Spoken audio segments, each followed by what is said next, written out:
Hello children, I hope you all are good. So once again I am here with a very interesting topic of history, that is the earliest society. And in this chapter we are going to learn about our ancestor. जब हमारे early human beings थे ना, पहले के पुराने के पूरे ancestor जो थे, उन्होंने कैसे अपने आप को डेवलप किया, क्या क्या चीज़ों का यूज़ किया, and how now we came to this form. So past of ours we are going to study in this chapter. So let's start the chapter. The human civilization we can divide into four broad parts. Number 1, the Stone Age, and number 2, Chalcolithic Age, that we can also known as the Copper Age. Third is the Bronze Age, and the last one is the Iron Age. अब बात आती है कि इन चार period को हमने इन नाम से क्यों डिवाइड किया भाई, कोई और नाम भी दे सकते थे. बेसिकली ये जो डिवीजन बनाया ना बेटा, that is according to the main things which they use at that time. So when I am talking about the Stone Age, it means at that time they were using stone in a large manner. It doesn't mean कि they were using only stone. नहीं, केवल पत्थर ही नहीं use करते थे, उसके अलावा bones, woods, उनको भी यूज़ करते थे. बट ऑफ कोर्स मेन जो थिंग्स हमें मिली उस समय की, that is many material they made up of the stone. So that's why it is known as Stone Age. And then second period is the Chalcolithic Age. At that time people, जो early human being थे, they started to learn the use of copper. That's why that age or time period is known as Chalcolithic Age. And then third is the Bronze Age. They came to know about to use the bronze, and later on the Iron Age, when the early human being used the iron very well. So according to these things and their utilization, we have divided the human civilization in this four broad period. Now when we are talking about the Paleolithic Age, before that beta you have to understand what is lithic, because you can see everywhere there has been written lithic, Paleolithic, Mesolithic, Neolithic. Now what is this lithic? Lithic means stone. ये जो lithic आपको हर जगह दिख रहा है ना बेटा, that is assistive word, और लिथिक को हम कहते हैं स्टोन, STONE. तो ये हमेशा याद रखना कि मैम ने पढ़ा दिया लिथिक का मतलब क्या था. Lithic means stone. So palaeo means बहुत पुराना. तो पैलियोलिथिक एज आप देख सकते हो ब्रैकेट में लिखा है अर्ली स्टोन एज. अब आप देखो from circa. When I am writing the circa here, circa का मतलब ये होता है बेटा when we don't know about the exact date and time. Approximate जब हम बोलते हैं ना कि अप्रॉक्सीमेट इतना होगा, एग्जैक्ट हमें नहीं पता है, तब हम उसके साथ लगाते हैं सिरका. और अगर एग्जैक्ट डेट पता है तो BC और AD लगेगा आपका. ठीक है. सो फ्रॉम सिरका this you can C 5 lakh BC, oh my God, to the 10,000 BC.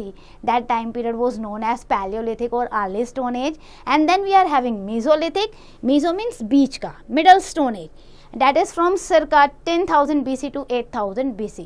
Circa means not known exactly, approximate. Then Neolithic Age, New Stone Age, that is from circa 8,000 BC to the 4,000 BC. So ये approximation after the study of the historian, they had given this three broad period. The Stone Age has been divided into these three ages in view of the development whatever took place during them. इसको इसीलिए बनाया गया है कि palaeo, meso और Neolithic, जैसे जैसे early human being develop करता गया ना बेटा, उसमें क्या डेवलपमेंट हुई, जो भी रिमार्केबल डेवलपमेंट हुई, हमने उस टाइम पीरियड को चेंज कर दिया कि अब ये मीजोलिथिक में आ गया. फिर कोई एक डेवलपमेंट हो गई तो हमने उसे नियोलिथिक एज में कर दिया. So these divisions are marked by the use of the different types of tools. In the beginning, it has noted that the early human beings were using the stone tools that were crude in the form, but with the passage of time, they started to make the sharper, lighter, smaller and more efficient tools. So Stone Age के time पे आपको दिखेगा बेटा कि मतलब जैसे पत्थर थे, उन्हें उठा लिया और ऐसे ही यूज़ कर रहे हैं, उसको कोई ज़्यादा कोई अच्छी शेप वेप नहीं दे पाए थे. So that is your stone age. इसीलिए लिखा है ना क्रूड स्टोन, कि जैसा मिल गया टूटा फूटा उसको अपने अकॉर्डिंग कहाँ मारना है, कहाँ रखना है, कैसे एनिमल के लिए यूज़ करना है, उन्होंने कोशिश की होगी. सो पैलियोलिथिक को हम अब डिटेल में डिस्कस करते हैं. Paleolithic age is considered from the circa 5 lakh BC to the 10,000 BC. It is one of the longest time period of the early human being. अगर आप तीनों पीरियड को देखते हो तो this one is the longest one. और यहाँ पे कहा जाता है स्टोन का यूज इस पीरियड में सबसे ज्यादा हुआ. नाउ बेटा early man was a hunter gatherer और you can say he was a wanderer also. See the word hunter gatherer. Hunter means he was hunting the animal. He was depend on the wild animals for his food. So he was hunting the different animal as per his convenience. And gatherer means for his survival he was also depend on the natural foods. Maybe he was collecting the roots or fruits or leaves for his survival. So what he was doing? He was collecting, gathering from the forest area, from the natural vegetation. So when he was killing or hunting the animals, so hunter, when he was gathering the foods or the different items from the natural environment, that is the gatherer. That's why early human was known as hunter gatherer. And then early human was venderer also. Venderer means, see beta, because he was totally depend on the nature. He doesn't know how to cook the food, he didn't know how to grow the crops. So what he was doing? He was totally depend on the nature. So wild animal को hunting कर रहा है या leaves को या fruits को या roots को collect कर रहा है अपने लिए. अब क्या था? अब अगर एक ही place पे वो रहेगा तो क्या होगा? From that place all the food, all the animals that will be vanished, खत्म हो जाएंगे. तो अब फिर क्या करे? अब अपने सर्वाइवल के लिए he once again started to move from one place to another in search of the food, water and shelter. अब घूमना शुरू करेगा. अब जब वो इन चीज़ों के लिए घूमना शुरू करेगा तो what do we call the early human being? We called him as a wanderer. So जब भी इस तरीके के टॉपिक आते हैं बेटा वर्ड्स को, कंसेप्ट को समझो अच्छे से. Hunter, gatherer and wanderer. Now, during this process to find out the food or water or shelter, he was also observing that there were different season also. He was observing this was कि भाई at different time period there was a different fruits. Then sometime he feel like that, oh it's cold. Sometime like that it's hot. He observed different vegetable, different leaves, different roots, how they grow. So it means he was observing the change in the season, and according to the change of season, how the natural vegetation also change. So he returned to the areas in a particular season looking for the food. Then other animals too did this. Early human being तो करता था, animals भी ऐसे करते थे, वो भी वेंडरर होते थे, माइग्रेट होते थे one place to another in search of food, water और शेल्टर, और फिर दोबारा उसी प्लेस पे आते भी थे because they were the keen observer also. So animals and the human being you can see that they were the companion at that time. एक दूसरे से सीख रहे थे. He also observe that some animals were very docile और living in their company posed him no danger. तो उन्होंने इस चीज़ को ऑब्जर्व किया कि ये तो कोई डेंजर हमें दे नहीं रहा, डेंजरस नहीं लग रहा, ये हमारे साथ साथ चल रहा है. फॉर एग्जाम्पल डॉग उन्हें कुछ ज़्यादा हर्ट नहीं करता था, है ना. तो ऐसे एनिमल को वो ऑब्जर्व करने लगे एंड ग्रेजुअली उन्होंने अपने साथ रखना शुरू कर दिया. He also observe that he could use the things like stone, bones and twigs as simple tools, leaves, skins of dead animal as clothing and cave shelter. Starting में तो उसे लगता था जैसे कहते हैं पेड़ों पे सोता रहा होगा या फिर केव जो नेचुरल गुफाएं बनी हुई हैं उनमें वो अपनी शेल्टर लेता होगा. So this was how he had started to learn about his environment, how to develop himself according to the climate or the environment. So this was the beginning of the journey of early human being. So this period of growing intelligence is very long period. He was hunter gatherer, he was wanderer during this period, and that is he hunted animal for food and skin, he gathered food and he wandered from one place to another. Now moving to the another topic, how early man made his tools. उसने अपने tools कैसे बनाने शुरू किए होंगे, because early man ना, now he was in the stage where he started to utilise his brain. He realised that he could use certain natural material for his own different purposes. He used pieces of stone to crush, to cut or to grind. जैसे जैसे time pass होता गया, he started to realize that I can make the different shape from these stones.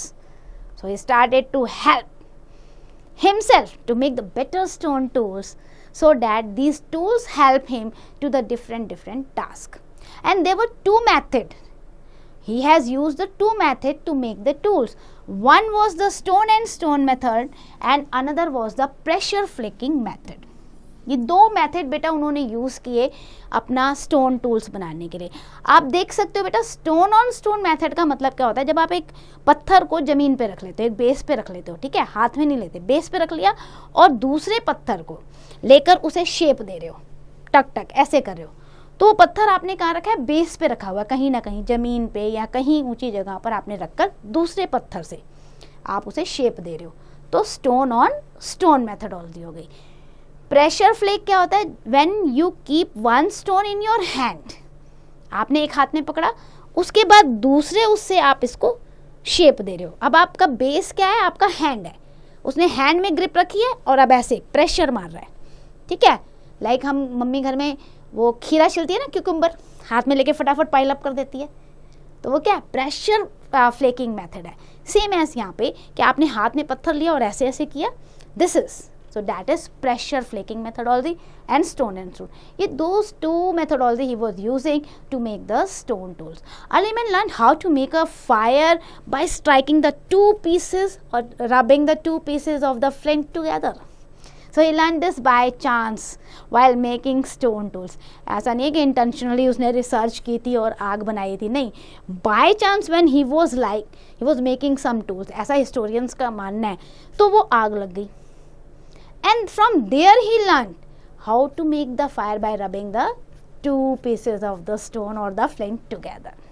Now materials such as basalt, flint, sandstone, shells and antlers were used to make these tools. बहुत सारी चीज़ों को उसने use किया है. Most of the stone tools, if you can see, they were using for digging the ground. भाई ground को dig करने के लिए चाहिए. Whenever early men wanted to access the edible roots underground, sometime he made more efficient stone tools to stitch. मतलब उसने ऐसे भी टूल बनाए हैं जो सुई धागे की तरह आपको नजर आएंगे, स्टिचिंग नीडल्स की तरह, एरोस की तरह, स्पीयर की तरह. So he has made such a stone tool which he can help himself in the different tasks, whether to cutting the meats, cutting the bones or chopping the roots or fruits or scraping tree bark, animal hides etc. So different purpose के लिए उसने, आप देखो picture में, different type के stone tools बनाए थे. Now after the stone tools, let's discuss the early man's how he learned the social life. कैसे समाज में रहना सीखा उसने. As early man hunted animals for his food, for meat, for skin. अपने उस कपड़ों के लिए, क्लोथिंग के लिए भी तो यूज़ करता था ना animal skin. He was always trailing the herds of animals. He noticed in many places that variety of plants sprouted grains or fruits in different season. So what to do? He would go to that places, different season. अब वो observe कर रहा था कि बहुत सारे animals झुंड में रह रहे हैं, एक साथ चल रहे हैं, फिर एक सीज़न पे यहाँ पे एक जैसे बहुत सारे जो है प्लांट निकल जा रहे हैं.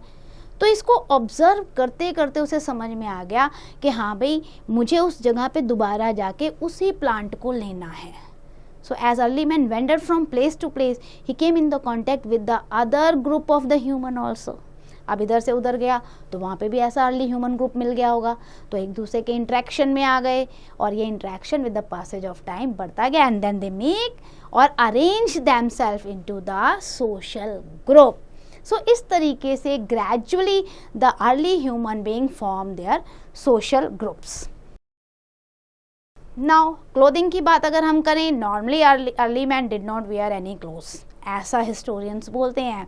He wore the tree leaves और animal skin to protect himself from the different climatic condition. Cold है और विंड है, तो इनसे बचने के लिए वो इन सब चीज़ों को यूज़ करता था.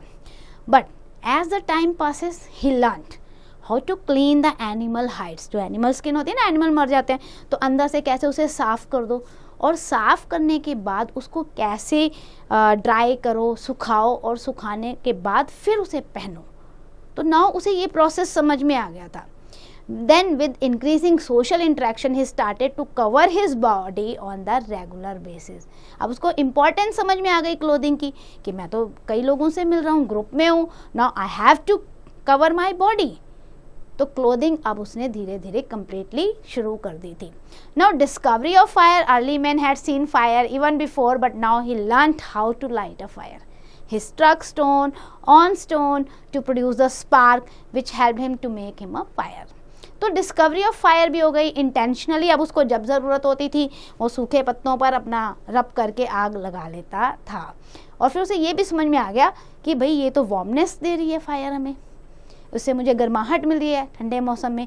फिर उसे देख के एनिमल्स भाग रहे हैं तो उसे ये भी समझ में आ रहा था कि डेंजरस एनिमल जो हैं इससे भाग रहे हैं, तो फायर इज़ वेरी यूजफुल. बाद में उसको ये भी समझ में आया कि फायर पे मैं तो कुक भी कर सकता हूँ और सॉफ्ट हो जाएगा एनिमल स्किन, खाने के लिए अच्छा हो जाएगा, soft food. Then religious belief की बात करें तो early man did not understand the natural phenomena in the early time. Storm क्या होता है, रेन क्या है, लाइटनिंग क्या है, he did not understand. So he was frightened with these natural phenomena and he started to pray them. What happened, thundering हो गई, lightning हो गई, तो वो डर गया और डरने के बाद वो प्रे करने लग गया. We can not say this with certainly but there are some indications about this. हम श्योरिटी से नहीं कह सकते कि हाँ ऐसा ही हुआ होगा, बट कुछ हमें एविडेंस ऐसे मिले जिससे हम ये आइडिया लगा रहे हैं, ये लाइफस्टाइल बना रहे हैं कि शायद वो नेचुरल फोर्सेस से डरता रहा होगा और धीरे धीरे वो नेचुरल फोर्सेस के आगे झुकने लग गया, उनसे प्रे करने लग गया कि हमें हार्म नहीं पहुंचाना. और इस तरीके से रिलीजियस वर्शिप, रिलीजियस बिलीफ जो है वो धीरे धीरे बढ़ते गए. It is possible that he worshipped his ancestor and believed in the life after death.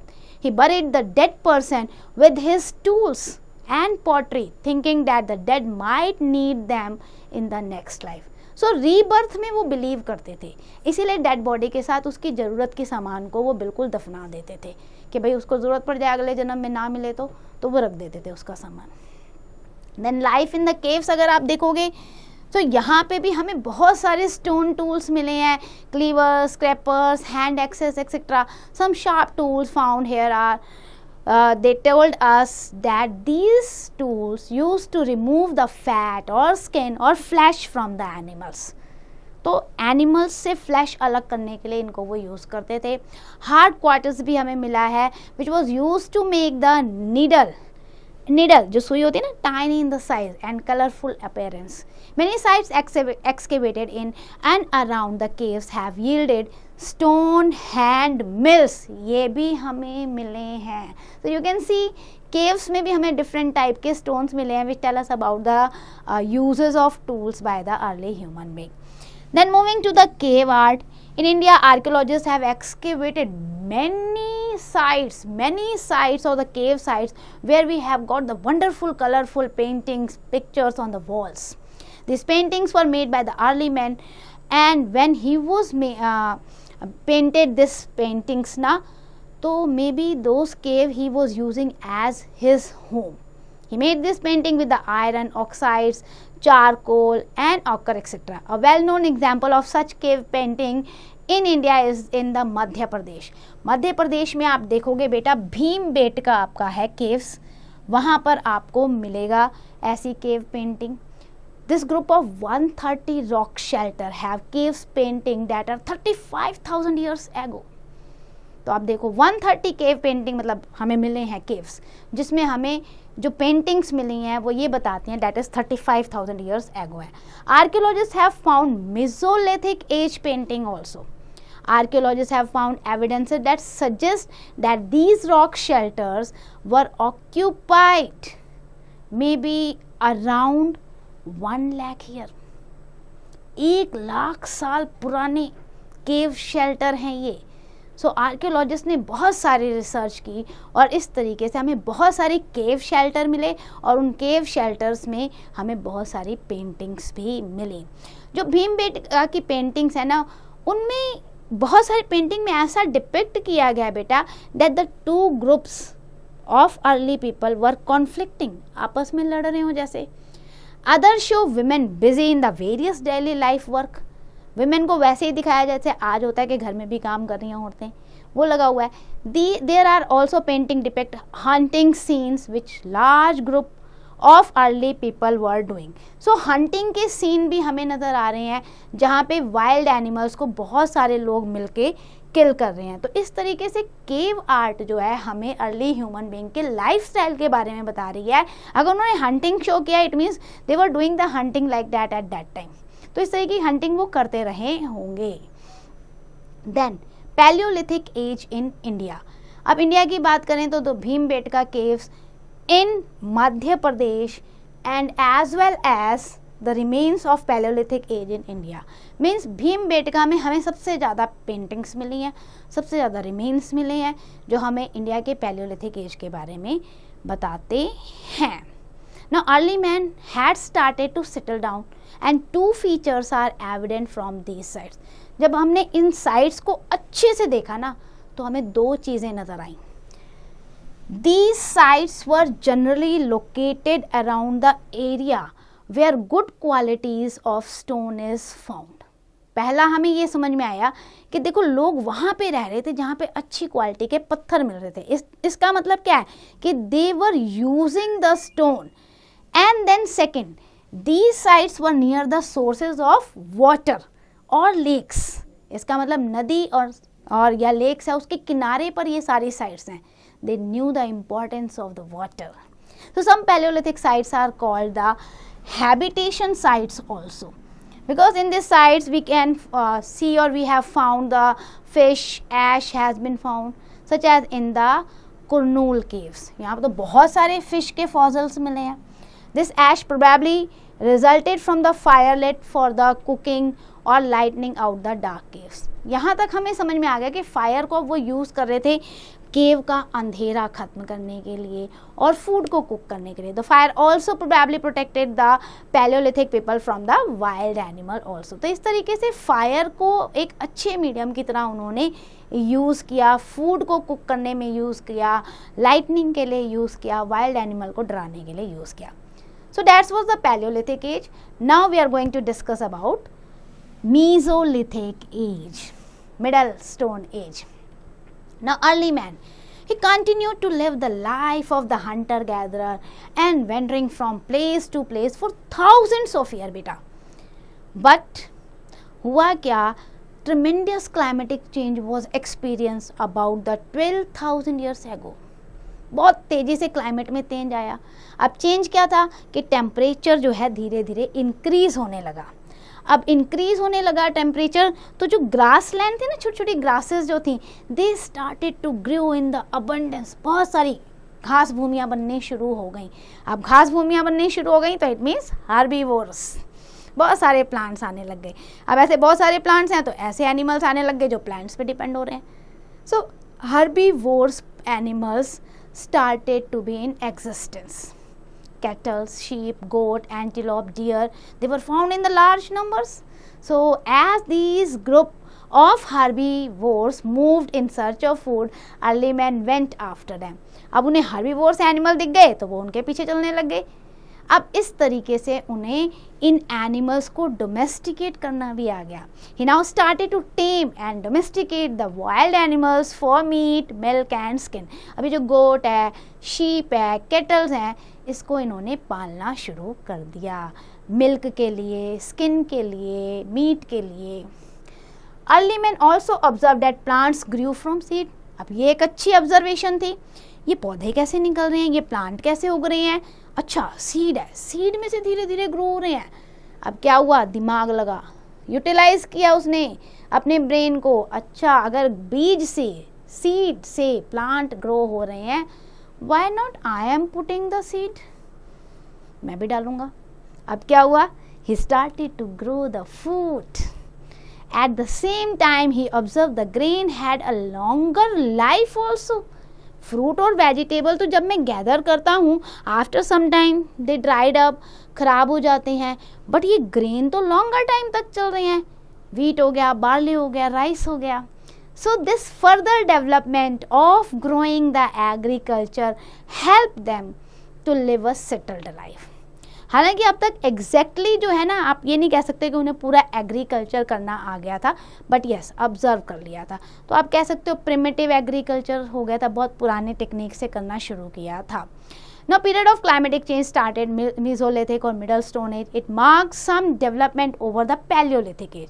क्यों हम Mesolithic एज कह रहे हैं? क्योंकि देखो Paleolithic से बहुत ज़्यादा चेंज, क्लाइमेट में चेंज आ गया और इनकी लाइफस्टाइल में चेंज आ गया, इसलिए the rate of development was slow in the Mesolithic period also, but it laid down the foundation of further development.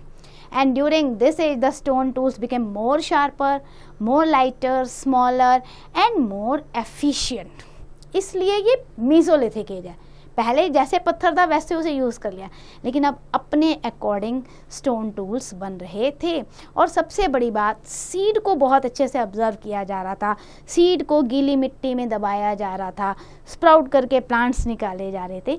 तो ये भी एक डेवलपमेंट थी. देन मिट्टी के जो बर्तन होते हैं ना, पॉटरी, स्टोन पॉटरीज वगैरह, वुडन पॉटरी, इस तरीके का बनाना शुरू कर दिया था.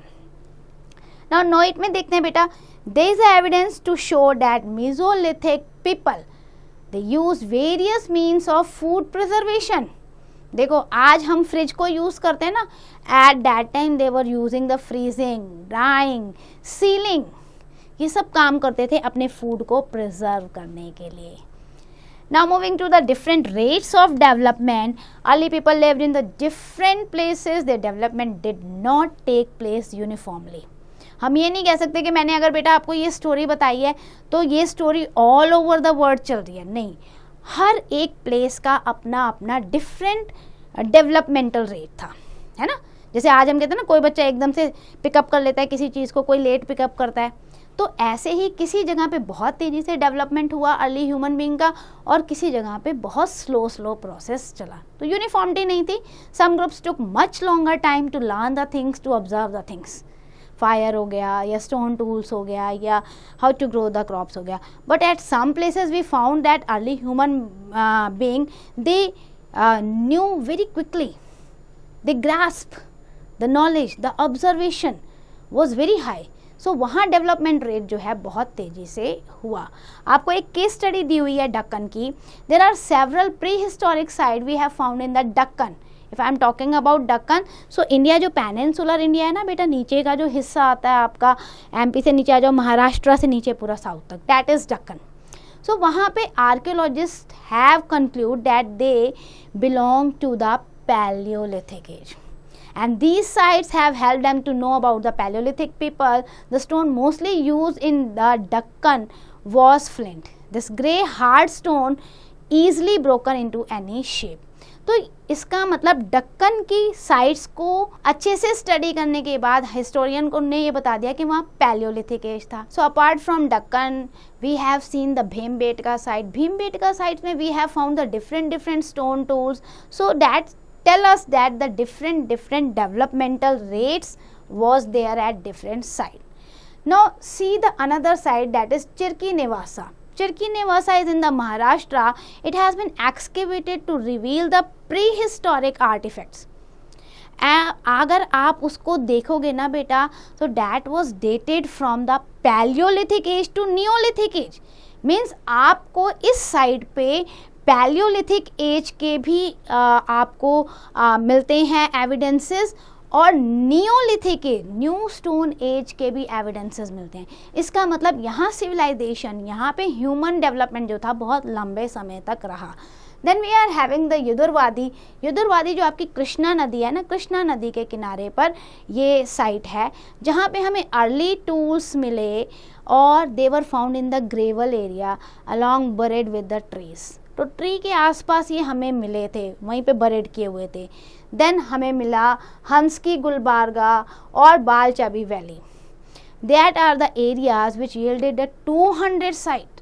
मतलब इन एरियाज़ को जब हमने एक्सकेवेट करना शुरू किया तो 200 साइट्स यानी कि 200 एरिया मिली बेटा हमें ऐसी, जहाँ पे we have collected the largest collection मतलब बहुत सारे एविडेंसेस हमें मिले। भाई इस एक वैली में 200 जगह आपने स्पॉट किया है, तो कितना ज़्यादा स्पॉट किया है। और आपको यहाँ पे जितने भी एविडेंसेस मिले हैं वो सारे के सारे पैलियोलिथिक एज के हैं। देन आफ्टर दैट आपका इसामपुर क्वेरी है, ये भी आपका हंसकी वैली के साइड है। It is a site from where 15,000 stone tools अनअर्थेड।